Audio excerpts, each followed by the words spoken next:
মোৰ ইষ্ট দেৱ দেৱ দৈৱ কীৰ্তনয় কৃষ্ণ বিনে শিৱ আন দেৱ নাহি কয় যাৰ প্ৰকাশিত ইটো সমস্তে জগত নিমিত্ত মাত্ৰকে মই কৰোঁ বেকত। বাপে সুধিছিল, উত্তৰ আমাক পদে দিছে যে হে দেৱঋষি নাৰদ, তুমি মোক অকণমান আগতে সুধিছিলা মইনো দিনে ৰাতিয়ে কাক চিন্তা কৰি থাকোঁ। তুমি মোক ঈশ্বৰ বুলি ভাবিছিলা, কিন্তু ময়ো কাৰোবাক চিন্তা কৰি থাকোঁ। তাত তোমাৰ অকণমান সংশয় হৈ গ'ল, তাৰমানে মই ঈশ্বৰ নহয় নেকি? গতিকে তাৰ উত্তৰটো মই তোমাক দিওঁ শুনা। মোৰ ইষ্টদেৱ দেৱ দৈৱকী তনয়, মোৰ ইষ্টদেৱ, মোৰ ভজনীয় তত্ত্ব, মই যাক দিনে ৰাতিয়ে চিন্তা কৰি থাকোঁ সেইজন হ'ল দৈৱকী তনয়, দৈৱকীৰ পুত্ৰ। তনয় মানে পুত্ৰ। এতিয়া এইখিনিতে আকৌ প্ৰশ্নটো আহি যায় মনত, ভাৱনাটো যে দেৱঋষি নাৰদে ব্ৰহ্মাক সোধোতে কোনটো যুগত সুধিছিল? দৈৱকীৰ পুত্ৰ হিচাপেতো কৃষ্ণ তত্ত্বই দাপৰ যুগতহে জন্মগ্ৰহণ কৰিছে। প্ৰশ্নটোতো দাপৰ যুগত সোধা নহয়, প্ৰশ্নটোতো কলি যুগত সোধা নহয়, প্ৰশ্নটো সুধিছে সত্য যুগত। তেতিয়াই প্ৰশ্ন সুধিছে দেৱঋষি নাৰদে। তেতিয়া দৈৱকী বা ত্ৰেতা যুগ, দ্বাপৰ যুগ এইবিলাক অহাই নাই। কিন্তু দেৱঋষি নাৰদৰ আগত পিতৃ সৃষ্টিকৰ প্ৰজাপতি ব্ৰহ্মাদেৱে এইকাৰণে দৈৱকী তনয় বুলি ক'ব পাৰিলে, তাত দুটা দৰ্শন আছে। এক হ'ল পদ্মকল্পত শ্ৰীনাৰায়ণৰ পৰা ব্ৰহ্মাদেৱে ভাগৱত তত্ত্ব মানে বেদ তত্ত্ব যেতিয়া লাভ কৰিছিল, তেতিয়া 4খন মুখেৰে ব্ৰহ্মাদেৱে 3বাৰ বেদৰ তত্ত্ব উদ্ধাৰ কৰিবলৈ পাত পাতকৈ বিচাৰ কৰোঁতে কোন যুগত ভগৱন্তই কি অৱতাৰ ল'ব এই সমস্তখিনি জ্ঞান ব্ৰহ্মাদেৱে লাভ কৰিছিল। 4খন মুখেৰে 3বাৰ পাত পাতকৈ অধ্যয়ন কৰিছে, পঢ়িছে। তেতিয়া তেওঁ সেই সমস্তখিনি জ্ঞান লাভ কৰিছে। আৰু লাভ কৰাৰ বাবে তেওঁ সম্পূৰ্ণ ৰূপত দেৱঋষি নাৰদক বুজাবলৈ কৈছে, যিহেতু কৃষ্ণ তত্ত্ব হ'ল নিৰ্গুণ নিৰাকাৰ আৰু সগুণ সাকাৰ ৰূপত তেওঁ দাপৰ যুগত পূৰ্ণ ব্ৰহ্ম ৰূপত অৱতাৰ ধাৰণ কৰিছে, দৈৱকীৰ পুত্ৰ হিচাপে শ্ৰীকৃষ্ণ নাম লৈ। তেওঁৰ নিৰ্গুণ নিৰাকাৰ ৰূপটো হ'ল কৃষ্ণ, যাক আমি চকুৰে নেদেখোঁ, চকুৰে কোনেও দেখা নাপাওঁ। কিন্তু দেখা পোৱা এটা ৰূপ ধাৰণ কৰিলে, বৰাহ ৰূপ ধাৰণ কৰিছে, নৃসিংহ, মৎস্য, কুৰ্ম, এনে ধৰণে বিভিন্ন ৰূপ ধাৰণ কৰিছে যদিও সেইবিলাক খন্তেকীয়া। বৰাহ ৰূপ ধাৰণ কৰিছে হিৰণ্যাক্ষক বধ কৰিবলৈ, বধ কৰিলে, তাৰপিছত তেওঁ অন্তৰ্ধান হৈ গুচি গ'ল, খন্তেকৰ বাবে মাত্ৰ। তাৰপিছত মৎস্য ৰূপ ধাৰণ কৰিছে, এটা উদ্দেশ্য প্ৰলয়ৰ জলত 4 বেদ উদ্ধাৰৰ বাবে, উদ্ধাৰ কৰিল, তাৰপাছত তেওঁ গুচি গ'ল। তাৰপাছত ৰাম ৰূপে অৱতাৰ হওঁতেও তেৰাই ৰাম, লক্ষ্মণ, ভৰত, শত্ৰুঘ্ন এনেধৰণে 4 অংশে অৱতাৰ হৈছে। আৰু শাস্ত্ৰই আমাক দৰ্শন দিছে যে শ্ৰীকৃষ্ণ ৰূপত তেওঁ নিৰ্গুণ নিৰাকাৰ যি নাম ব্ৰহ্ম কৃষ্ণ, সেই নামকে তেওঁ লৈ আশ্ৰয় কৰি সগুণ সাকাৰ ৰূপ এটা দেখা পোৱা ৰূপ ধাৰণ কৰিছে। দাপৰ যুগত পূৰ্ণ ব্ৰহ্ম বুলি যাক আমি আশ্ৰয় কৰোঁ সমস্তজনে। সেইকাৰণে নেদেখা তত্ত্বটোৰ পৰা দেখা পোৱা তত্ত্ব এটা বুজাবৰ বাবে পিতৃ ব্ৰহ্মাদেৱে দেৱঋষি নাৰদৰ আগত প্ৰকাশ কৰিছে, মই সদায় ভাবি থাকোঁ সেইজনক, কোনজন? যিজনে দাপৰ যুগত দৈৱকীৰ পুত্ৰ শ্ৰীকৃষ্ণ ৰূপত অৱতাৰ ধাৰণ কৰিছে বা অৱতাৰ ধাৰণ কৰিব। সেই দুটা আপুনি মই যি বুলি ভাবোঁ। কৰিছে বুলি ভাবিলে বৰ্তমান তেওঁলোকৰ মাজত অৱস্থান হৈ থকা কথোপকথনটো আমি বুজি পাম, আৰু কৰিব বুলি ক'লে ভৱিষ্যতৰ এটা সম্যক ধাৰণা বা জ্ঞান পিতৃয়ে পুত্ৰৰ আগত প্ৰকাশ কৰিছে। এই দুটা আমি যেনেকৈ ভাবোঁ সেইটোৱে শুদ্ধ, কাৰণ প্ৰকৃততে কৃষ্ণই হ'ল সত্য, কৃষ্ণই হ'ল শুদ্ধ। আৰু সেইকাৰণে মোৰ পুত্ৰ নাৰদ কৃষ্ণ বিনে সেব্য আন দেৱ নাহি কয়। সেইকাৰণে সেই পূৰ্ণ ব্ৰহ্ম কৃষ্ণ তত্ত্বৰ বাহিৰে মোৰ সেব্য দ্বিতীয় এজন নহয়। কাৰণ তেওঁৰ পৰাই সৃষ্টি প্ৰকাশ হৈছে, তেওঁৰ দ্বাৰাই সৃষ্টি পালন হৈ আছে, তেওঁৰ দ্বাৰাই সৃষ্টি সংহাৰ হৈ আছে। যাৰ প্ৰকাশিত ইটো সমস্তে জগত নিমিত্ত মাত্ৰকে মই কৰোঁ ভেষত। ব্ৰহ্মাদেৱে ক'লে মই ঈশ্বৰ নহয়, মই তেওঁৰ দ্বাৰা পালিত নিমিত্ত এটি জীৱ মাথোন। মাত্ৰ তেওঁ কৃপা কৰাৰ বাবেহে তেওঁৰ কৰ্ম এটা মই কৰি থাকিবলৈ সৌভাগ্যৱন্ত হৈছোঁ। গম পাইছেনে প্ৰভু? যে ভগৱন্তই কৃপা কৰাৰ বাবেহে মই তেওঁৰে এটা কৰ্ম আংশিক নিমিত্ত মই পালন কৰি থাকিবলৈ সৌভাগ্যৱন্ত হৈছোঁ। মই ঈশ্বৰ নহয় পুত্ৰ। এনেধৰণে প্ৰজাপতি ব্ৰহ্মাদেৱে তেওঁৰ পুত্ৰ নাৰদৰ জানিব বিচৰা ভাৱনা সুন্দৰভাৱে উত্তৰ প্ৰকাশ কৰিছে। কৃপালু গুৰুজন বস্তুৰ পদে আমাক এনেধৰণে জ্ঞান প্ৰদান কৰিছে।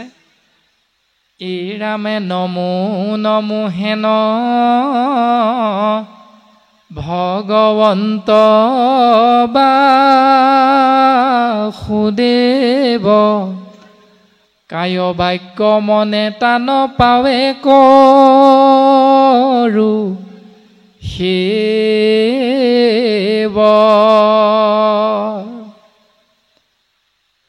যাহাৰ আগত মায়া ৰৈবে ন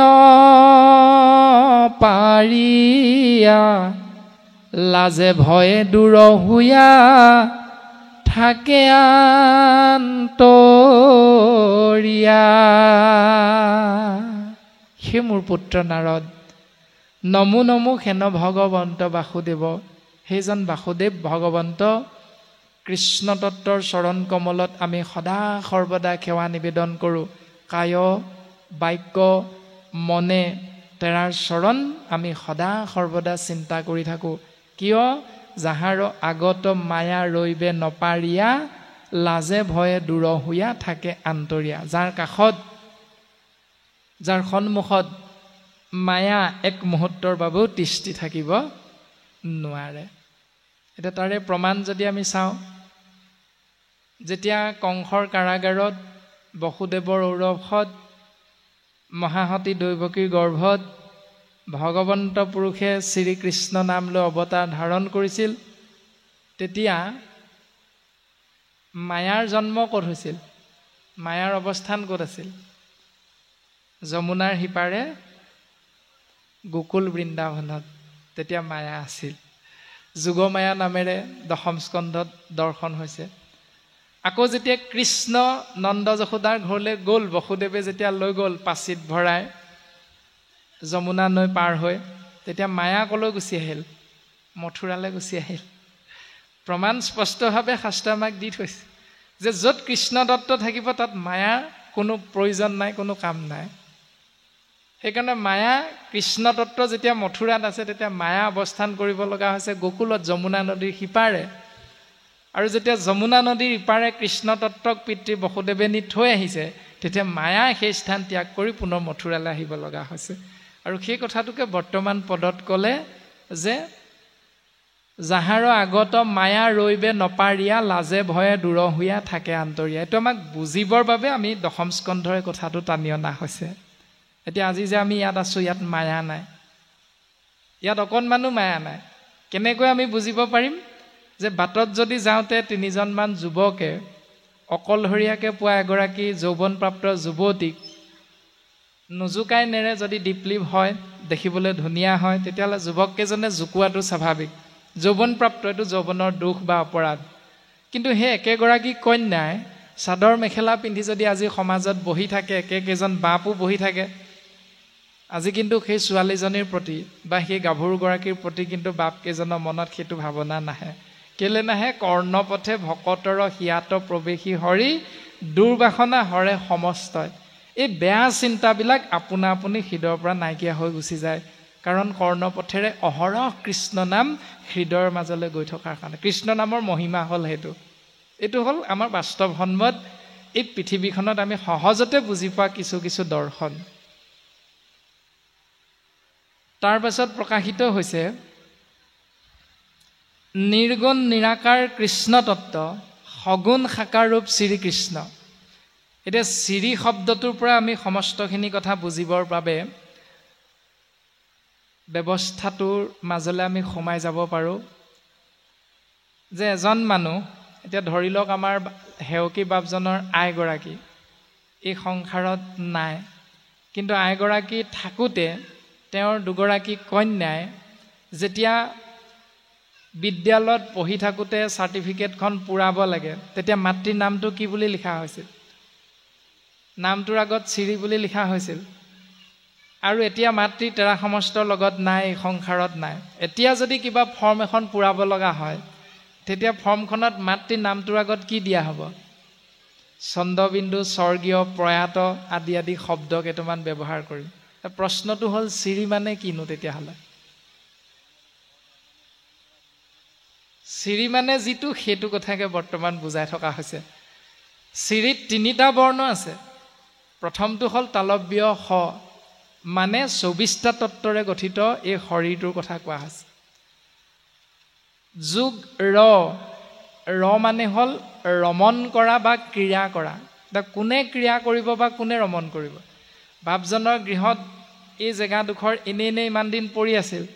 এতিয়া আজি ৰভা পৰলা দিয়াৰ বাবে আপোনালোকক আমন্ত্ৰণ কৰিলে, আপোনালোকে আহি সমস্ত জনাই ইয়াত ৰমণ কৰি আছে, মানে কিবা এটা ক্ৰিয়া লীলা কৰি আছে ইয়াত। কি? কৃষ্ণ নাম আমি আশ্ৰয় কৰিছোঁ, বৰতালযোৰ বজাই নাম প্ৰসংগ কৰিছোঁ। মানে জেগাডোখৰ, স্থানডোখৰ যদিও মৃত আছিল, আজি ভকতৰ চৰণৰ ধূলা, ভকতৰ পদ্মমুখখন্তে, ভকতৰ দৰ্শনে পৰশনে আজি এই স্থানডোখৰ চৈতন্য এক স্থানলৈ ৰূপান্তৰিত হৈ গৈছে। নাম হ'ল বৈকুণ্ঠ। তাৰমানে জৈত কৰে গোবিন্দ মহাপ্ৰভু কৃষ্ণ গোসাঁই নিৰ্গুণ নাম, প্ৰকাশে জৈত জৈত, দ্বিতীয় বৈকুণ্ঠ তাংকে বোলে মহা সত্ৰ। আজি এই স্থানডোখৰ বৈকুণ্ঠ, দ্বিতীয় বৈকুণ্ঠ। কিন্তু ভকত উঠি যোৱাৰ পাছত কালিলৈ পৰহিলৈ হয়তো আমি স্মৃতিখিনি সাঁচি ৰাখিম যে ইয়াতেই হাজাৰ হাজাৰ ভকতৰ সমাগম হৈছিল, সেই দিনটো ইমান ভাল লাগিছিল। এই ভাৱনাটো আমাৰ মনৰ মাজত ৰৈ যাব। কিন্তু ইয়াৰ আগলৈকে এই জেগাডোখৰ কি আছিল? পৰিত্যক্ত অৱস্থাত আছিল। ভকতৰ সমাগমত ই দ্বিতীয় বৈকুণ্ঠলৈ ৰূপান্তৰিত হ'ল, কাৰণ তেওঁ গুঞ্জক আশ্ৰয় হৈছে। সেই ৰটোৱে তেনেধৰণে বুজাইছে যে ৰমণ কৰা বা ক্ৰিয়া কৰা। তাৰপাছত এতিয়া কোনে কৰিব? বাস্তৱত ভকতসকলে কৰিছে। আৰু শব্দ ব্ৰহ্মৰ ফালৰ পৰা আমি কি বুজিম? দীৰ্ঘৈ তত্ত্বটোৱে ৰমণ কৰে 24টা তত্ত্বৰে গঠিত শৰীৰটোত। এতিয়া দীৰ্ঘৈ মানে হ'ল ইখ তত্ত্ব, অৰ্থাৎ 25 নম্বৰ তত্ত্বটো। 24টা তত্ত্বৰে গঠিত শৰীৰটো অচেতন, ই একো কৰিব নোৱাৰে, লৰচৰ কৰিব নোৱাৰে, কাঠ এডালৰ দৰে পৰি থাকে।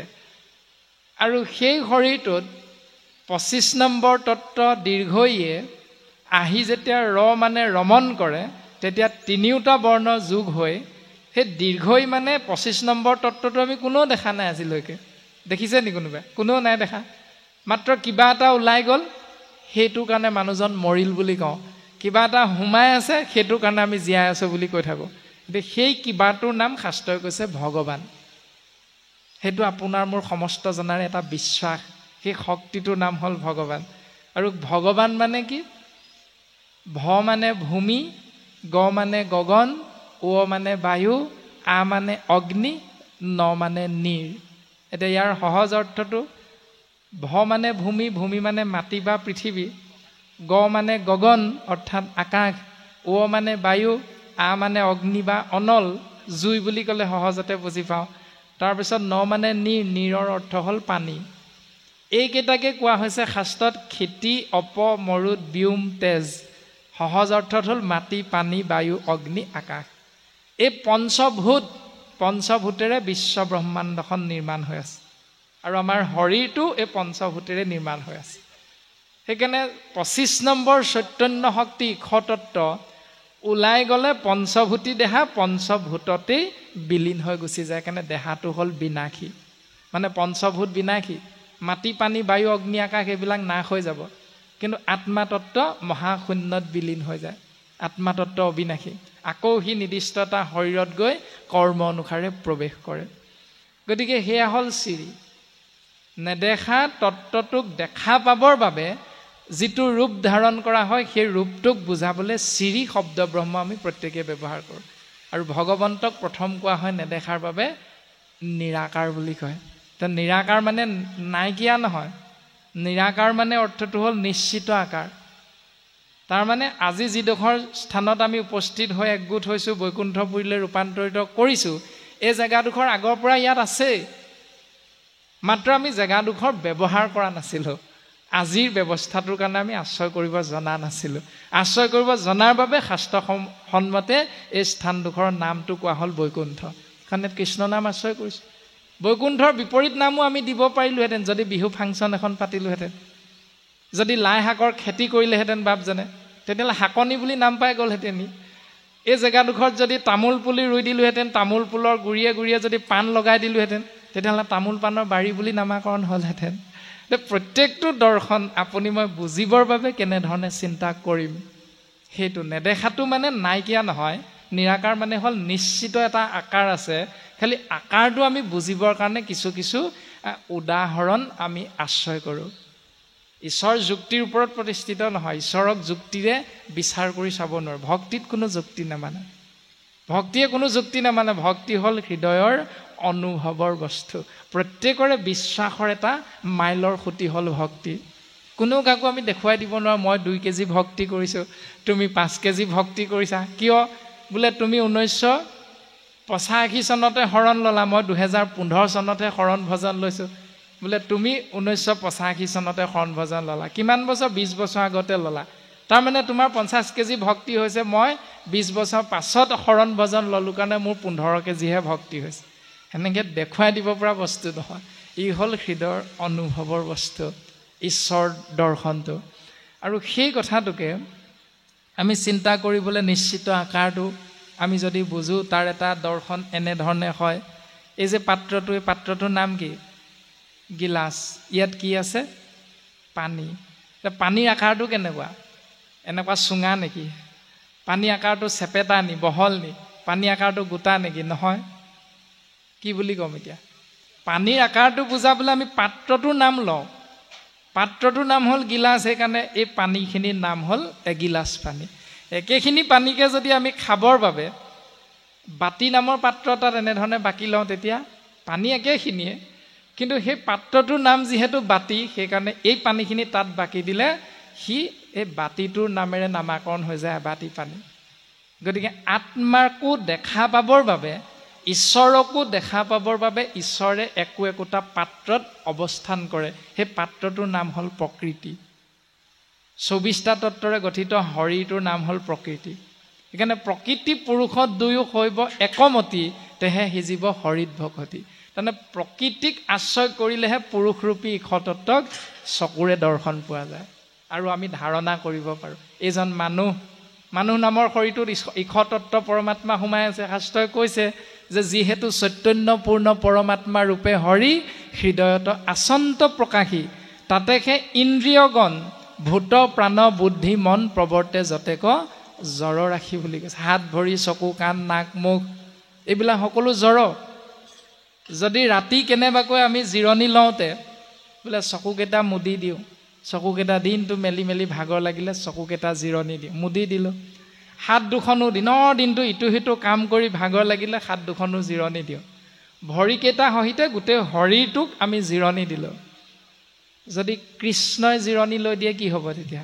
ৰাতিপুৱা সাৰ নাপাওঁ আৰু সেইকাৰণে উশাহ নিশাহ লৈ থকা এই শক্তি কৃষ্ণ তত্ত্ব বা ইশতত্ত্বই জিৰণি নলয় বাবে আমি ৰাতিপুৱা চকু মেলিব পাৰোঁ যদি জিৰণি লৈ দিয়ে তেতিয়াহ'লে সেইজন মানুহ ৰাতিপুৱা মৰিল বুলি ঘোষণা হৈ যায় সেইটোৱে আমি বুজি পাবৰ দৰ্শনটো এতিয়া ব্ৰহ্মাই যেনেকৈ নাৰদৰ আগত ক'লে যে মই যিহেতু ঈশ্বৰৰ কৰ্ম কৰিছোঁ আংশিক মানে সৃষ্টি কৰ্ম সেইকাৰণে জীৱই মোকে ঈশ্বৰ ভবাটো কোনো ভুল নহয় আৰু আমিও সৰ্বসাধাৰণ মনুষ্য এইটো জানো কলিত নৰে ঈশ্বৰ নৰ মানে মানুহকে ঈশ্বৰ বুলি কৈছে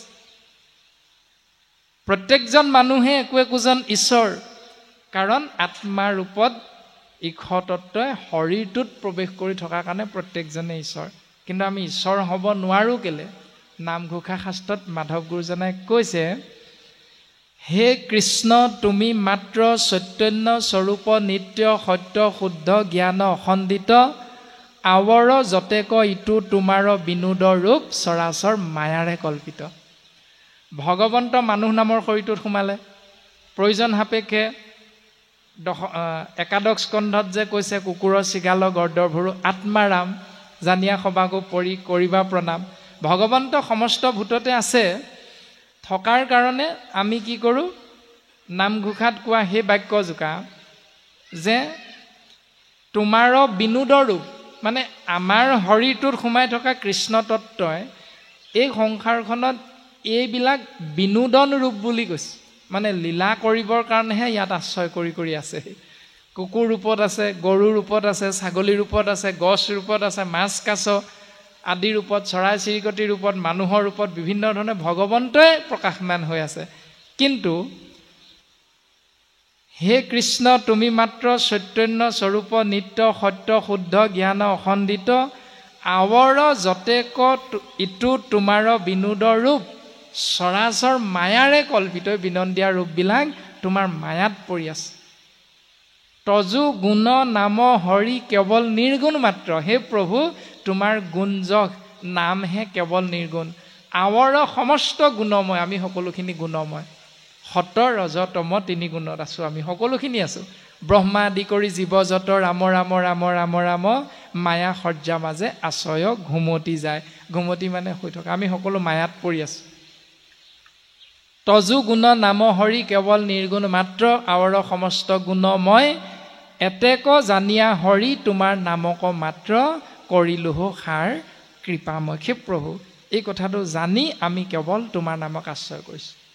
সেইকাৰণে একাদশ স্কন্ধত কৈছে, উদ্ধৱে সুধিছিল প্ৰভু ঈশ্বৰ কাক বোলে, সুধিছিল ঈশ্বৰ কাক বোলে। ২৭ ভাগী প্ৰশ্ন এভাগ প্ৰশ্ন হ'ল ঈশ্বৰ কাক বোলে। তেতিয়া ভগৱন্ত পুৰুষে কৈছিল, আন ধৰ্ম তেজী ভকতিত তত্ত্বপৰ জানিবা উদ্ধৱ সখী সেহিহে ঈশ্বৰ। ঈশ্বৰ সেইজন সকলো চিন্তা এৰি কেৱল মোৰ চিন্তাত যিজন ব্ৰতী হৈ থাকে সেইজনকে ঈশ্বৰ বুলি মনত ৰাখিবা। এতিয়া আমাৰ অনুষ্ঠান ভাগিত বা এনেধৰণৰ অনুষ্ঠানত আমি সকলো বাৰ পাই ধুতি পাঞ্জাবী পিন্ধি চাদৰ মেখেলা পিন্ধি যাওঁ অনুষ্ঠানলৈ, কিন্তু তাত নিৰ্দিষ্ট এজন বাপ যোৱাৰ লগে লগে তেওঁক চৰণত ধৰি সেৱা কৰিবলৈ মন যায় নাই বাৰু? যায়। কেলে যায়? তেওঁতো একে গৃহস্থী ধৰ্মই পালন কৰি আছে, তেওঁতো কাৰোবাৰ পিতৃ, তেওঁ কাৰোবাৰ পুত্ৰ, তেওঁ কাৰোবাৰ মাতৃ। এনেকৈতো আমি সংসাৰত সকলো মানুহে, তৎসত্বেও কোনোবা এখন সত্ৰৰ অধিকাৰ প্ৰভুক যদি মাতি নিয়া যায়, তেওঁক জাউৰীয়া জাউৰীয়া গামোচা পিন্ধাই দিয়া যায়, তেওঁক চেলেং পিন্ধোৱা যায়, তেওঁক চৰণত গৈ গুৱাপান আগবঢ়াই দিয়া যায়, বাটত দেখিলেও তেওঁক যেন চৰণ চুই সেৱা কৰিম এনেকুৱা এটা ভাৱনা আহে। কিন্তু বাৰাজপথেদি অনেক ধুতি পঞ্জাবী পিন্ধি যোৱা বা পাই থাকে নহয়, সকলোৰে প্ৰতি আপোনাৰ মোৰ চিন্তাটো কিন্তু একে নহয়। কিয় নহয়? এইটোৱে যে আন ধৰ্ম তেজী, মোৰ ল'ৰা, মোৰ ছোৱালী, মোৰ ধন, মোৰ সম্পত্তি, মোৰ বাৰী, মোৰ গাড়ী, মোৰ মাটি, মই খুৱাইছোঁ, মই পিন্ধাইছোঁ, এই সমস্তখিনি চিন্তা এৰি ভক্তিত যিজনে কেৱল নিজক আগবঢ়াই দিয়ে, জানিবা উদ্ধৱ সখী সেহিহে ঈশ্বৰ। মানুহৰ ভিতৰত সেইজনকে ঈশ্বৰ বুলি তুমি মনত ৰাখিবা। এনেধৰণে কথাখিনি প্ৰকাশিত হৈছে। কৃষ্ণ হে ৰাম যি কথা পুছিলা তাৰ লৈও পৰিছেদ সবে কৃষ্ণময় ইটো কৈলো সত্য ভেদ। এই কথাটো যে সবে কৃষ্ণময় ইটো কৈলো সত্য ভেদ, মানে সকলো কৃষ্ণময়।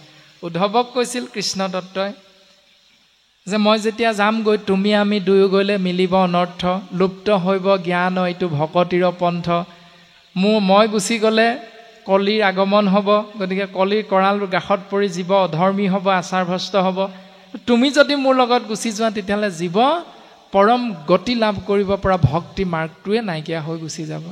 সেইকাৰণে তুমি ভকতিক ৰাখি তুমি থাকিও সম্প্ৰতি, তুমি এই সংসাৰত থাকা, মোৰ নাম শ্ৰৱণ কীৰ্তন গুণ যক জীৱৰ মাজত ভক্তি প্ৰচাৰ কৰি থাকিবা। যাক আশ্ৰয় কৰিলে জীৱ পৰম গতি এখোজ দুখোজকৈ আগবাঢ়ি যাব পাৰিব। এনেধৰণে কৈছিল। কিন্তু লগে লগে এইটো কৈছিল, মই গুচি গ'লে আৰু কি হ'ব? দ্বাৰকা নগৰ সাগৰত যাইবে তল। সাগৰত দ্বাৰকা নগৰখন তল যাব। সেইকাৰণে তুমি পৃথিৱী পৰ্যটন কৰি ঘূৰি ফুৰিবা, ইয়াত নাথাকিবা। আৰু পৃথিৱী পৰিভ্ৰমণ কৰোঁতে তুমি কাণেৰে শুনিবা, চকুৰে দেখিবা, যত দেখা শুনা সবে মায়া মই স্বপ্ন হম, হৰি মই দেখি দূৰ কৰা মতিভ্ৰম। উদ্ধৱ, তুমি চকুৰে যি দেখিবা সাৱধান, কিন্তু মায়া এইবিলাক। কাণেৰে যি শুনিবা এইবিলাক মায়া। কিন্তু কাণেৰে শুনা চকুৰে দেখাই মায়াৰ পৰা পৰিত্ৰাণ পাবলৈ হ'লে সমস্ত ভূততে তুমি মোক দেখিবলৈ চেষ্টা কৰিবা, তেতিয়াহে তুমি উদ্ধাৰ পাব পাৰিবা। এই কথাটো ক'লে বৰ্তমান পদে যে যি কথা পুছিলা তাৰ লৈ পৰিচ্ছেদ, তুমি মোক যি কথা সুধিছিলা তাৰ উত্তৰ দিওঁ শুনা, সবে কৃষ্ণময় ইটো কৈলো সত্যভেদ। সকলোৱে কৃষ্ণ, মাত্ৰ কৰ্মত ভাগ ভাগ হৈ আছো আমি। কৃষ্ণময় যিটো কৰ্ম, কৃষ্ণই সকলোকে ভাল পাইছিল। তাৰে দৰ্শন কি? যে ভগৱন্ত পুৰুষে দুষ্টক দমন কৰিবলৈ হাতত থকা 10টা আঙুলিৰ এটা আঙুলিয়ে যথেষ্ট সুদৰ্শন চক্ৰ লৈ তেওঁ দুষ্টক দমন কৰে, হয়নে বাৰু? এটা আঙুলিহে ব্যৱহাৰ কৰে তেওঁ সুদৰ্শন চক্ৰ লয়। কিন্তু ভকতক তেওঁ ইমানেই ভাল পায়, ভাল পোৱাৰ প্ৰমাণ দিবলৈ হাতত থকা 10টা আঙুলি ব্যৱহাৰ কৰি তেওঁ বাংশীটো বজাই থাকে। তাৰমানে ভকতৰ বাবে তেওঁ সৰ্বোচ্চ দি দিয়ে, ইমান ভাল পায়। প্ৰমাণ সেইটোৱে। দুষ্টৰ কাৰণে তেওঁ এটা আঙুলিহে ব্যৱহাৰ কৰে, তৎক্ষণাত নাশ হৈ যায়।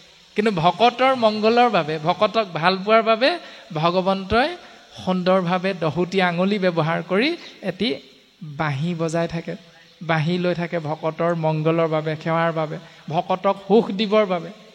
সেই দৰ্শনবিলাক এৰাম তুমি সবে সেহি মহা মায়ায়ে ভুলিলা, তাতে খে জগত গুৰু আমাক বুলিলা। তুমি সবু অৰ্থাৎ সেই দেৱঋষি, তুমিও ভগৱন্তৰ সেই মায়াতে পৰি গলা। নহ'লে তুমি মোক ঈশ্বৰ বুলি নাভাবিলাহেঁতেন। তুমি যে মোক ঈশ্বৰ বুলি ভাবি আছিলা ইমান দিনে, তাৰমানে সেইটোৱে হ'ল ভগৱন্তৰ মায়াটো। তুমি মোৰ পৰা ভগৱন্তৰ মায়াৰ বিষয়ে জানিব বিচাৰিছিলা, তুমি মোক ঈশ্বৰ বুলি ভাবিলা, সেইটোৱে হ'ল ভগৱন্তৰ মায়া। আৰু দেৱঋষি নাৰদে যেনেকৈ ব্ৰহ্মাক ঈশ্বৰ বুলি ভাবিছিল, আমিও যে মায়াতে পৰি আছোঁ দেৱঋষি নাৰদৰ দৰে, তাৰে প্ৰমাণ আমি চাব পাৰোঁ। যেতিয়া ঘৰখনত এটা এন্দুৰ বা নিগনি ওলায়, আপোনাৰ মোৰ লেপ তুলিবিলাক কুটি কুটি নাশ কৰে, তেতিয়া স্বাভাৱিকতে খঙত পৰি আপুনি মই সেই নিগনিটোক মাৰিবলৈ, এন্দুৰটোক মাৰিবলৈ দোকানৰ পৰা দৰৱ আনো নাই বাৰু? তো স্বাভাৱিক চিন্তা। আনে বুলি আমি আপোনালোকক নাই কোৱা, এটা ভাৱনা আমি প্ৰত্যেকেৰে ভাবি ল'ব পাৰোঁ এনেকৈ। আনো নিশ্চয়, বা সেইটো ব্যৱস্থা আমি কোনোৱে পালন কৰোঁ। কিন্তু সেই একেজন মানুহে যেতিয়া গণেশ পূজা হ'ব, সেই গণেশ পূজাৰ দিনা গণেশৰ কাষত থকা শিলৰ কিন্তু নিগনি বা এন্দুৰটোক ধূপ এডাল জ্বলাই পূজা কৰি থৈ আহে। সেইটোৱে হ'ল ভগৱন্তৰ মায়াটো। জীৱন্ত কৃষ্ণ তত্ত্বক আপুনি মই দেখিলেই মাৰিবলৈ খেদি ফুৰোঁ, কিন্তু বিপৰীতে শিলৰ বা এনেকুৱা ধাতুৰে তৈয়াৰ কৰা, নিৰ্মাণ কৰা সেই অৱয়ৱটোক আপুনি মই ঈশ্বৰ বুলি কিন্তু পূজা কৰিবলৈ নেৰোঁ। এতিয়া সাপ এটা দেখিলে খেদি খেদি মাৰোঁ, কিন্তু শিৱৰাত্ৰিৰ দিনা সেই শিলৰ সাপটোক পূজা কৰিবলৈ আপুনি মই দৌৰ মাৰোঁ। এইটোৱে হ'ল ভগৱন্তৰ মায়াটো। গতিকে আপোনাক মোকো বাস্তৱ সন্মত পৃথিৱীখনতো গুৰুজনে এনেকৈ ভাগৱতৰ পদবন্ধে জ্ঞান দিবৰ বাবে চেষ্টা কৰিছে যে ভগৱন্তৰ মায়াটো প্ৰকৃততে কি। হেৰা 4 বেদ 14 শাস্ত্ৰ, কৃষ্ণে কে কহয়, কৃষ্ণৰে সে অংশ সবে জগত নিশ্চয়।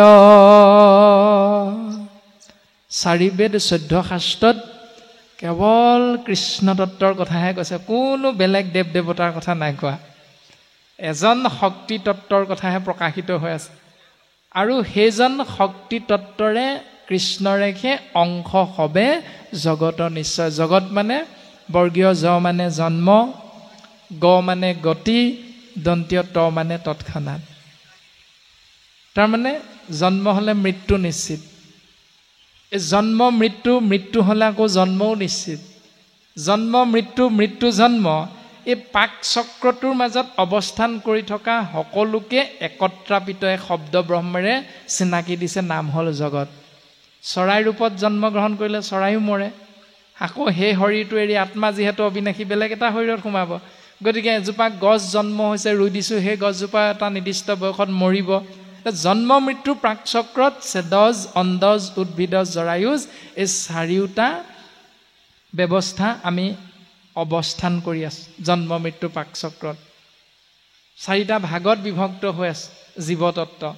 শৰীৰটো বেলেগ, কিন্তু আত্মা একেই, কৃষ্ণ তত্ত্ব। যদি বুজি নাপাওঁ সেইটো হ'ল মায়া, বুজিবলৈ চেষ্টা নকৰোঁ সেইটোৱে হ'ল মায়া, যদি বুজিবলৈ চেষ্টা কৰি তাক পালন কৰিছোঁ তেতিয়াহ'লে সেইটো ভগৱন্তৰ কৃপা। ৰাম ৰাম কৃষ্ণক পাইবাক লাগি, কৰে যত জাগ, তপ জপ কৰিয়া কৃষ্ণক পাৱে লাগ। ৰাম জ্ঞান পথে কৃষ্ণকে সেৱে জ্ঞানী গণ, কৈলো সেহি সেৱ মোৰ নন্দৰ নন্দন। সমস্ত জনাই নিজৰ নিজৰ ভাৱনা অনুসৰি যাগ, যজ্ঞ, তপ, জ্ঞানপথ আদি যে যেনেকৈ বুজি পাইছে, সেইমতে যিসকলে কেন্দ্ৰবিন্দু হিচাপে যাক আশ্ৰয় কৰে, সেই কেন্দ্ৰবিন্দুটো হ'ল কেৱল কৃষ্ণ তত্ত্ব। কৈলো সেহি সেব্য মূৰ নন্দৰ নন্দন। সমস্ত জনাই উপাসনা কৰি থকা সেই কেন্দ্ৰবিন্দুটোৰ নাম হ'ল কৃষ্ণ তত্ত্ব, আৰু সেইজনে নন্দৰ পুত্ৰ বুলি কোৱা হৈছে, নন্দৰ নন্দন। অকণমান আগতে ব্ৰহ্মাই কৈছিল দৈৱকী পুত্ৰ, দৈৱকী তনয়, আৰু এতিয়া ক'লে নন্দৰ নন্দন। নন্দৰো পুত্ৰ আছিল তেওঁ একেজনেই, তাৰমানে বেলেগ নহয়। আৰু সেইজনকে সকলোৱে চিন্তা কৰে, মাত্ৰ চিন্তা কৰাৰ পথটো প্ৰত্যেকৰে অকণমান বেলেগ বেলেগ, কাৰো লগত কাৰো নিমিলে। জ্ঞান মাৰ্গৰ আশ্ৰয় কৰি ভাল পোৱাসকলে সেইমতে কৰে, যম, নিয়ম, আসন, প্ৰাণায়াম, ধ্যান, ধাৰণা, প্ৰত্যাহাৰ, সমাধি, এই অষ্টাংগ যোগ সিদ্ধিৰ বাবে পালন কৰে। আকৌ কৰ্ম মাৰ্গৰ সকলে যাগ, যজ্ঞ, পূজা, পাতল, দান, দক্ষিণা, শ্ৰাদ্ধ, পিণ্ড, হোম, ব্ৰত, তীৰ্থ স্নান, ভোজনী, মুণ্ডন আদিকে কৰি সেইটো নিয়ম পালন কৰে। কিন্তু সকলোৰে উপাস্য তত্ত্ব একেজনে, মাত্ৰ পথবিলাক বেলেগ বেলেগ। কিন্তু সেই পথবিলাকৰ কোনটো আটাইতকৈ মসৃণ, মানে সহজ সৰল, তাক আমি জ্ঞানী মনুষ্যসকলে আশ্ৰয় কৰিব লাগে। কাৰণ জ্ঞানী মনুষ্যৰ এহি মানে কৰ্ম। কাৰণ আমি BA MA পাছ কৰিলোঁ, কিন্তু BA MA পাছ কৰিলোঁ, কোনটো সঁচা কোনটো মিছা তাক আমি জানি বুজি লৈ সঁচাটো আশ্ৰয় কৰিব লাগে। সেইটোৱে হ'ল শাস্ত্ৰৰ সন্মত। গুৰুজনে আমাক সেইটোকে উপদেশ দিবলৈ বিচাৰি আছে। শাস্ত্ৰত কৈছে 8 প্ৰকাৰৰ মূৰ্তিৰ কথা। নিমি নৱসিদ্ধ সংবাদত 8 প্ৰকাৰৰ মূৰ্তি দৰ্শনটো গুৰুজন বস্তুৱে আমাক দিছে। 8 প্ৰকাৰৰ মূৰ্তি যে লেহ, লেপ, দাৰুময়, তাৰ পাছতে চিন্ময়, মৃন্ময়, বাংময়, এনে ধৰণে 8 প্ৰকাৰৰ মূৰ্তিৰ কথা কৈছে। কিন্তু 8 প্ৰকাৰ মূৰ্তিৰ ভিতৰত শংকৰ গুৰুজনাই দুবাৰকৈ তীৰ্থ ভ্ৰমণ কৰিছে। তীৰ্থ ভ্ৰমণ কৰি অসম মুলুকত যি ভক্তি মাৰ্গৰ আশ্ৰয়স্থলী নামঘৰ প্ৰতিষ্ঠা কৰি থৈ গ'ল, সেই নামঘৰত কিন্তু শংকৰ গুৰুজনাই শংখ, চক্ৰ, গদা, পদ্ম, 4 হাতে 4 অস্ত্ৰ ধাৰণ কৰা ভগৱন্তৰ এটা মূৰ্তি ৰাখি থৈ নাই যোৱা। গ'লনে? নাই যোৱা। কৃষ্ণই বাঁহী বজাই থকা মূৰ্তিভাগো শংকৰ গুৰুজনে নাই ৰখা আসনত। কি ৰাখিলে? কেৱল বাংময় মূৰ্তি ৰাখিছে, নাম গুণমালা। গুৰুজনাইতো বেলেগ মূৰ্তিও ৰাখিব পাৰিলেহেঁতেন, দুবাৰ তীৰ্থ ভ্ৰমণ কৰিছে, এবাৰো নহয়। কি বুটলি আনিলে তাৰ পৰা? সাৰটো কি? সেই সাৰটো আমাক দি থৈ গ'ল। আমি অসমবাসী যথেষ্ট ভাগ্যৱান। শংকৰদেৱৰ নিচিনা এজন সৎগুৰুৰ কৃপা আমি অসমবাসীয়ে লাভ কৰিছোঁ। তৎসত্ত্বেও শংকৰ গুৰুজনে আমাক অহংকাৰ কৰিবলৈ বাধা দি থৈ গৈছে, অভিমান কৰিবলৈ বাধা দি এই ভাগৱতৰে 2য় স্কন্ধত সুন্দৰভাৱে লিখি থৈ গৈছে উপদেশত, উবা নৰলোক হৰি ভজিওক ধৰা ইটো উপদেশ, এৰা আলজাল জীৱা কতকাল জৰা ভৈল পৰৱেশ। উবা নৰলোক মানে সেই অসমবাসী মানুহ বুলি নাই কোৱা, সেই ভাৰতবাসী মানুহ বুলি নাই কোৱা, সেই পৃথিৱীৰ মনুষ্যসকল বুলি কৈছে। হে ব্ৰহ্মাণ্ডৰ মানুহসকল, তোমালোকে এক ঈশ্বৰক ভজনা কৰা। তেওঁক চিন্তা কৰিবৰ বাবে 4টা ধাপৰ কথা কৈ থৈ গ'ল। অন্য দেৱী দেৱ নকৰিবা সেও, গৃহো নপহিবা তাৰ, প্ৰসাদো নাখাইবা মূৰ্তিকো নাচাইবা, ভক্তি শৈৱ ব্যভিচাৰ। এক কৃষ্ণ দেৱ কৰিও সেৱ, ধৰিও তাহান নাম, কৃষ্ণ দাস হৈয়া প্ৰসাদ ভঞ্জিয়া, হস্তে কৰা তান কাম। তেওঁৰ অৰ্থে সেই কৰ্মখিনি কৰিবৰ বাবে হাত দুখন ব্যৱহাৰ কৰিবলৈ কৈছে, চৰণ ব্যৱহাৰ কৰিবলৈ কৈছে, চকু কাণ নাক মুখ হাত ভৰি গুৰ্জ লিংগ ছাল আদিকে 10 ইন্দ্ৰিয়ক ব্যৱহাৰ কৰিবলৈ কৈছে কেৱল কৃষ্ণৰ অৰ্থে। ইমান সুন্দৰভাৱে শাস্ত্ৰ আমাক দৰ্শন দিছে। ভাই মুখে বোলা ৰাম,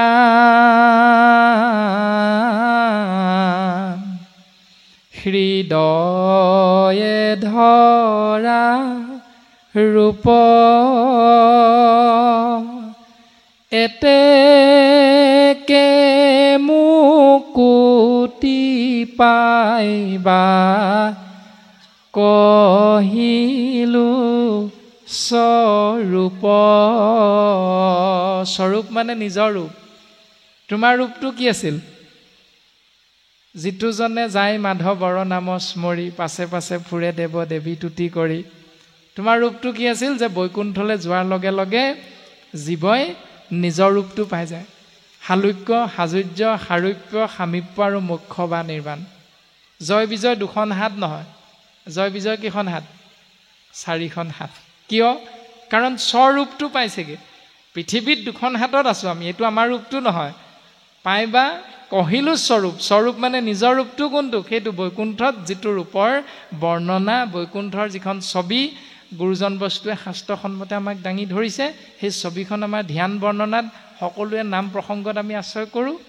বৈকুণ্ঠ বৰ্ণনাৰ যিটো দৰ্শন আছে শাস্ত্ৰত, গতিকে আমি বৈকুণ্ঠলৈ গ'লেহে নিজৰ ৰূপটো পাম।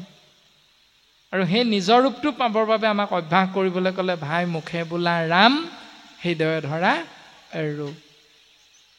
যি ৰাম, সেই ৰাম তত্ত্ব হৃদয়ত ৰূপটো শাস্ত্ৰই দিছে আমাক, সেই ৰূপটো আমি চিন্তা কৰিব লাগে। আৰু চিন্তা কৰি থাকোঁতে থাকোঁতে যদি মৰিব পাৰোঁ, তেতিয়াহ'লে সেই ৰূপটো পাম।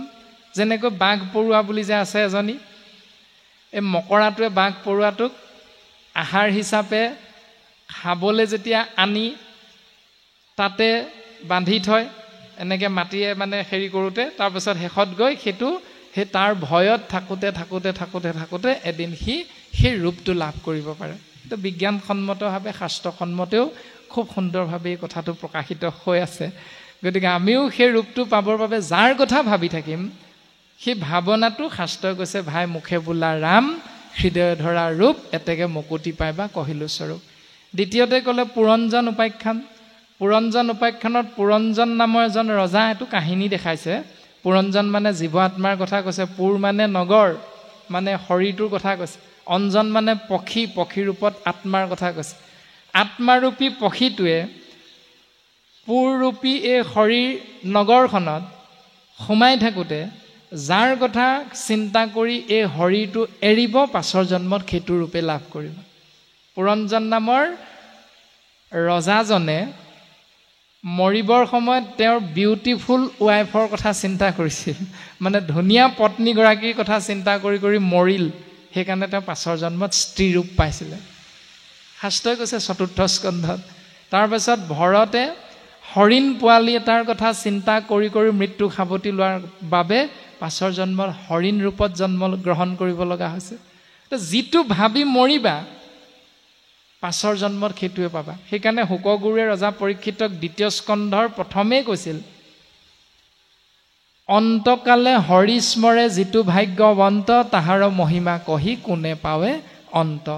তুমি যদি যাবৰ সময়ত কৃষ্ণ বুলি কৈ যাব পাৰা, তেতিয়াহ'লে তুমি বৈকুণ্ঠলৈ পোনে পোনে যাব পাৰিবা। আৰু যদি তাকে নকৰি 33 কোটি দেৱ দেৱতাৰ যিকোনো এজনৰ নাম ল'বা, তেতিয়াহ'লে সেই দেৱতাৰ কৰ্ম কি তাত থাকিবলৈ পাবা। নামঘোষা শাস্ত্ৰত মাধৱ গুৰুজনাই কৈছে, তপ জপ তীৰ্থ বধ জাগ যোগ যজ্ঞ দান, কাকো নখু মৰে মৃত্যু বেলা। মৰিবৰ সময়ত এইবিলাক কাকো নেমাতে। মৰণতা জনক বেঢ়ি বোলে সবে ৰাম বোলা, হেন নাম এতিক্ষণে খেলা। মৰিবৰ সময়ত কি বুলি কয়, অ' দদাইদেউ ৰাম বুলি কওকচোন, অ' বৰদেউতা কৃষ্ণ বুলি কওকচোন। মৰণতা জনক বেঢ়ি, পুত্ৰ পত্নীয়ে ক'ব বোলে আমাৰ এজন আৰু বেছি দিন থাকিব নাথাকিব নাজানো, কিন্তু তেওঁৰ ইচ্ছা আছিল যে ভাগৱত শুনাৰ, গতিকে বাপসকল আপোনালোকে পাৰিলে সন্ধিয়া সন্ধিয়া আহিবচোন আমাৰ ঘৰলৈ। এওঁ বিচনাত থাকে, উঠিব নোৱাৰা হ'ল, কৃষ্ণ নামকে অকণমান শুনাই থৈ যাবহি, 1 ঘণ্টা আধা ঘণ্টা যি পাৰে। সেইটো আমাৰ সমাজ ব্যৱস্থাত শাস্ত্ৰসন্মত নিয়ম। মৰিবৰ সময়ত মাতিব লাগিছিল, জীৱনটো তেওঁ যিটোৰ আগত ধূপ জ্বলাইছিল তাকহে। যদি গাড়ী গেৰেজ এখন খুলি বহি আছিল বাপজন, উৰেটো জীৱন, তেতিয়াহ'লে গেৰেজত কাৰ ফটো থাকে, বিশ্বকৰ্মা। ৰাতিপুৱা শুই উঠি দোকান খোলোতে বিশ্বকৰ্মাৰ আগতহে ধূপডাল জ্বলায়। এতিয়া তেওঁ মৰিবৰ সময়ত তেওঁকহে মাতিব লাগিছিল, নেমাতে নহয়। মৰিবৰ সময়ত কাক মাতে, ৰাম কৃষ্ণ হৰি বিষ্ণু। কাক নেমাতে, দুৰ্গা দুৰ্গা, কালী কালী, ভদ্ৰা ভদ্ৰা, শিৱ শিৱ, গণেশ গণেশ, কাকো নেমাতে। কাৰণ জানে শিৱই কৈ থৈ গৈছে, মই হৰ তুমি ব্ৰহ্মা, ইন্দ্ৰ যত দেৱগণ, মুখ্য দিবা কন পাৰোহো একোজন। আমি কোনেও জীৱক মুখ্য প্ৰাপ্তি দিব নোৱাৰোঁ। কোনে কোনে, মই হৰ, হৰ মানে শিৱ, তুমি ব্ৰহ্মা, ইন্দ্ৰকে ধৰি 33 কোটি দেৱতাই জীৱক মুখ্য প্ৰাপ্তি দিব নোৱাৰো। তথাপিতো মায়াত পৰিব নহয় জীৱ। কেনেকৈ, ও তাম্ৰ কাহ প্ৰতিমায়ে কিবা গতি দিব, কলিত মলিন লোকে ইহাংকে পুজিব। কলিৰ কৰাল ৰাসত পৰি আমি মানুহবিলাক ইমানেই মলমতী হৈ যাম যে স্বয়ং শিৱই দিব নোৱাৰা মুখ্য প্ৰাপ্তি লাভৰ বাবে আপুনি মই তেওঁৰে এটা মূৰ্তি বনাই লৈ ধূপ ধূনা জ্বলাই সেৱা কৰিবলৈ লাগি যাম। এইটোৱে হ'ল ভগৱন্তৰ মায়াটো। স্বয়ং তেওঁ নিজে কৈ থৈ গৈছে, ময়ো দিব নোৱাৰোঁ, ব্ৰহ্মাই দিব নোৱাৰে, আন 33 কোটি দেৱতাই দিব নোৱাৰে।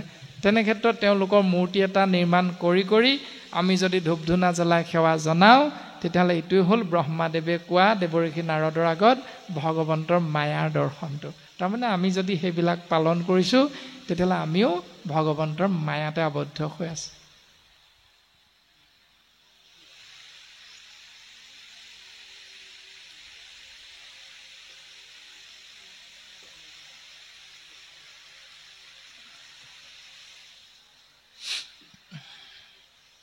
সেই দেৱৰ্ষি তুমি শুনা, জ্ঞান পথে কৃষ্ণকেশে সেবে জ্ঞানীগণ, কৈলো সেহি সেব্য মূৰ নন্দৰ নন্দন। যেনেকৈ বিভিন্নজনে নিজৰ চিন্তাধাৰাৰে বুজি বুজি যিটো নিয়ম পালন কৰে, সেই নিয়মটোৰো উপাস্য তত্ত্ব কেন্দ্ৰবিন্দু হ'ল যিহেতু কৃষ্ণ তত্ত্ব, আৰু সেইজনেই যিহেতু নন্দৰ পুত্ৰ হিচাপেও আছিল, গতিকে সেইজনেই হ'ল মোৰ উপাস্য তত্ত্ব। অ লীলা কৰিতেহু পূৰ্বে, প্ৰকৃতি সৃজিলা, মায়া গুণ দ্বাৰে ইটো ব্ৰহ্মাণ্ড কৰাইলা। তেওঁৱে পূৰ্বতে লীলা কৰি প্ৰকৃতি সৃজন কৰিলে। মায়াৰ গুণৰ দ্বাৰা, প্ৰকৃতিৰ অন্য এটা নাম হ'ল মায়া, মায়া গুণৰ দ্বাৰা ব্ৰহ্মাণ্ডক সৃজন কৰিলে। এক অৰ্থত ব্ৰহ্মাণ্ডকে প্ৰকৃতি বুলি কোৱা যায়। ৰামে তাহাৰ ভিতৰে ভৈলা বিৰাট শৰীৰ ঊৰ্ধে সাত লোক তাতে বুজা মহাবীৰ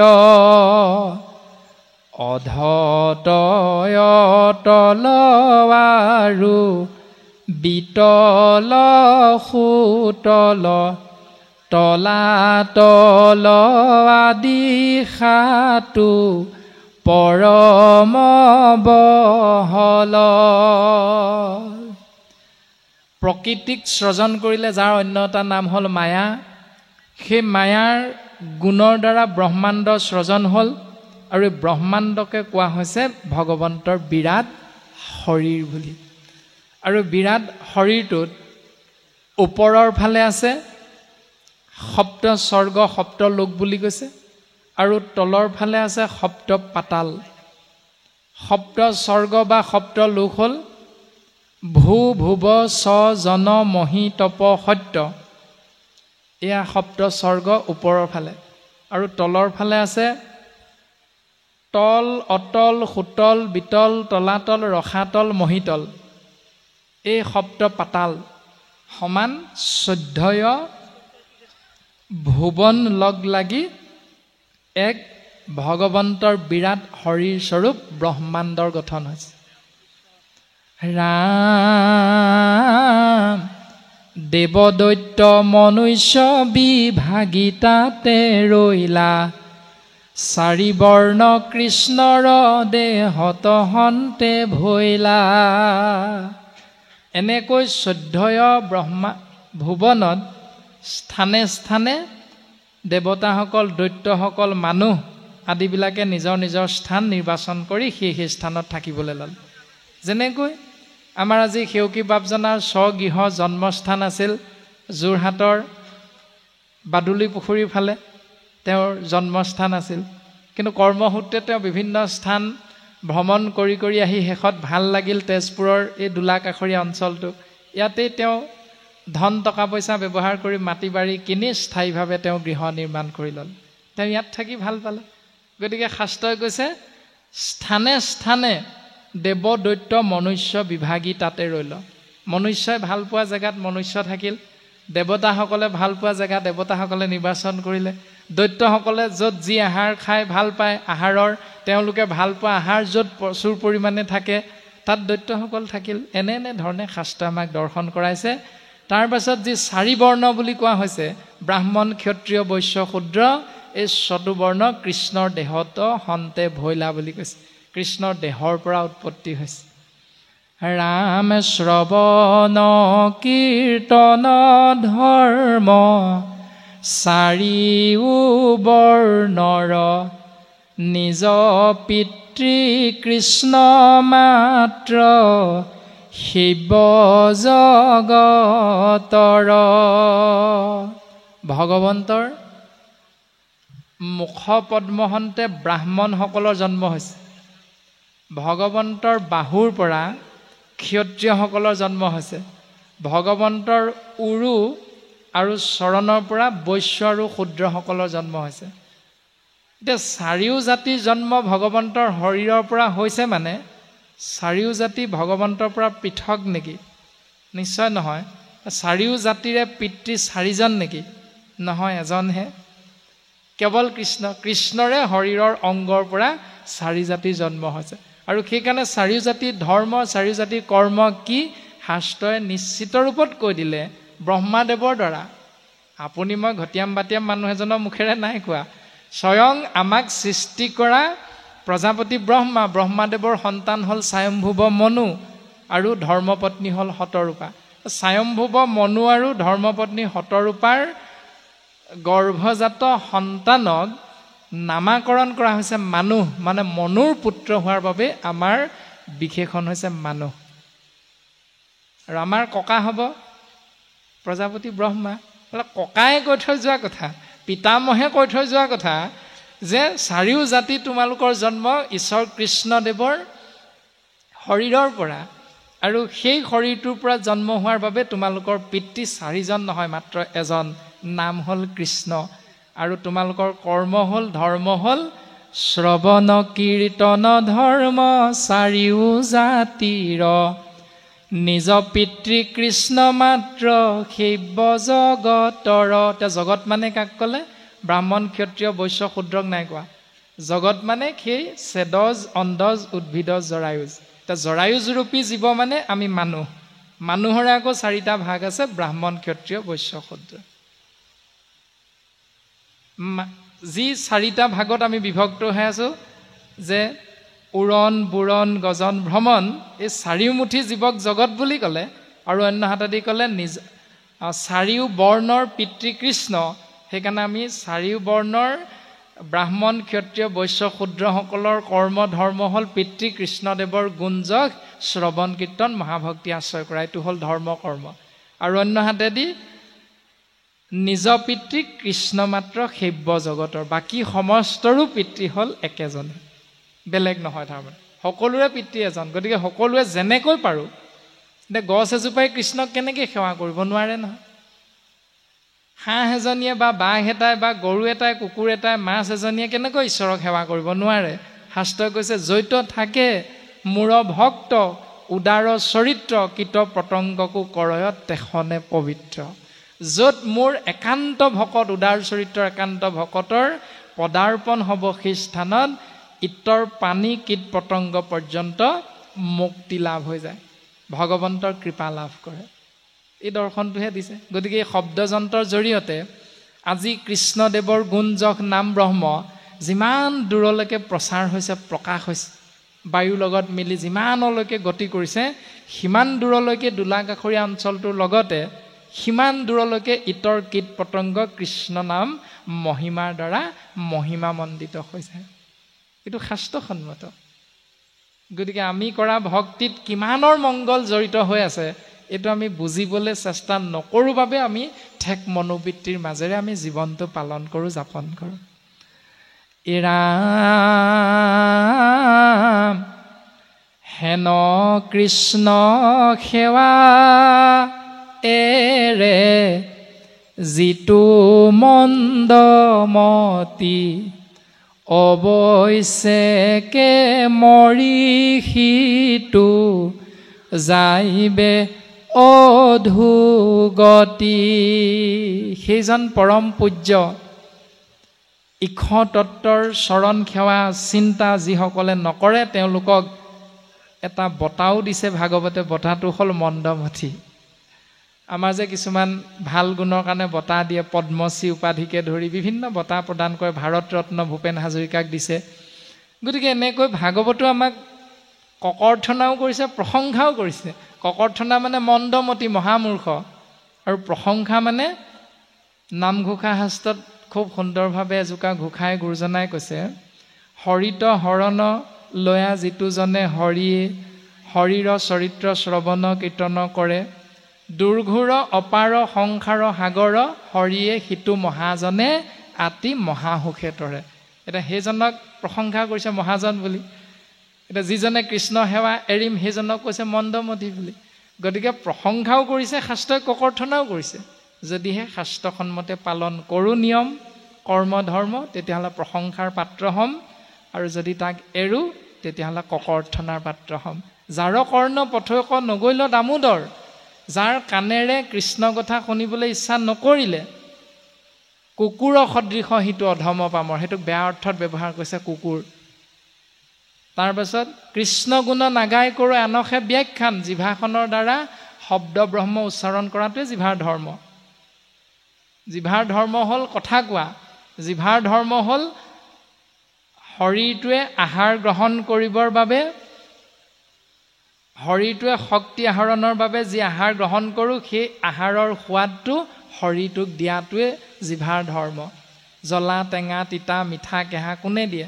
কেৱল জিভাখনেহে দিয়ে। জিভাখনে চেলেকি চালে গৈ গম পাই যাম বস্তুটো নিমখীয়া নে তিতা নে মিঠা নে কেহা। এতিয়া শাস্ত্ৰত কৈছে আন তেজি নিৰন্তৰে কৰায়ুক মাত্ৰ পাণ, কৃষ্ণ নাম নাৰায়ণ নাম অমৃত। হেৰৌ জিভা, তই আৰু এটা অমৃত আছে গম নাপাওঁ। সেই অমৃতটো হ'ল নাৰায়ণ নাম। সেই শব্দ ব্ৰহ্ম জিভাখন থাকিলেহে কথা ফুটে। জিভা যদি নাথাকে, কৃষ্ণ